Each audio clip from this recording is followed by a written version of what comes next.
एक जनकपुर नाम का गांव था। सुनसान पहाड़ियों के बीच बसा एक वीरान गांव, जहां लोग कम कहानियां ज्यादा थीं। गांव के बाहर एक प्राचीन कुआं था, बहुत पुराना, पत्थरों से बना और ऊपर से लोहे की जंजीरों से बंद। कहते हैं उस कुएं में कई राजाओं का खजाना छुपा था, और उस खजाने की रक्षा वो कुआं खुद करता है।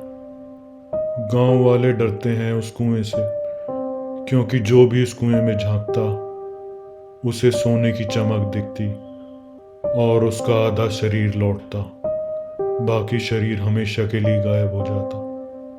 दिनेश शहर से आया एक आर्कियोलॉजिस्ट। वो सुनता है उस कुएं की और उस खजाने की कहानी, और उसे लगता है कहानी नहीं, शायद कोई प्राचीन रहस्य है जो सुलझाना जरूरी है। गांव के बुजुर्ग पंडित हरिचंद उसे मना करते हैं, बेटा वो खजाना नहीं, शाप है। ये कुआं लालचियों को निगलता है। पर वे दिनेश नहीं मानता। दिनेश अपने दोस्त आकाश के साथ रात को कुएं के पास जाता है। कुएं में झांकता है और अंदर सोने के सिक्के, हीरे और एक चमकती सुनहरी मूर्ति दिखाई देती है।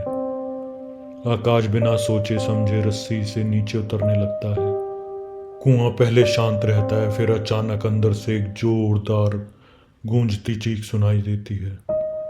रस्सी हिलती है और ऊपर आता है सिर्फ आकाश का ऊपरी आधा शरीर, खून से लथपथ। दिनेश चीखता है और बेहोश हो जाता है। दिनेश को होश गांव के मंदिर में आता है। पंडित हीराचंद उसे कुएं का असली इतिहास बताते हैं।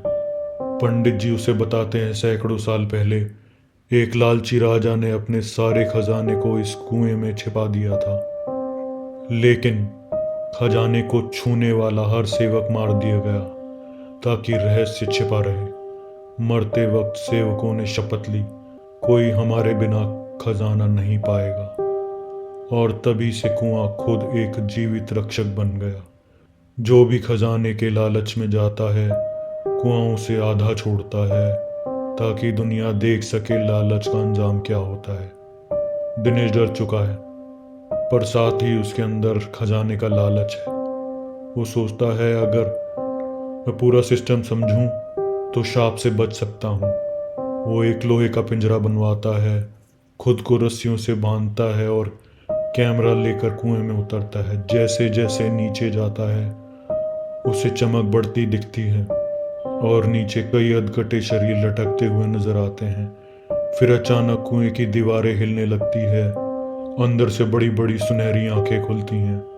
कुआं एक शैतान जीव में बदलने लगता है। दिनेश चिल्लाता है, मैं ज्ञान के लिए आया हूँ, लालच के लिए नहीं। कुएं से गूंजती हुई आवाज आती है, तू भी अधूरा ही रहेगा जैसे तेरा इरादा है। गांव वाले अगले दिन कुएं के पास पहुंचते हैं। दिनेश वापस आता है, मगर उसका सिर्फ सिर और एक हाथ। बगल में पड़ा कैमरा चलता है और उसमें रिकॉर्ड होता है।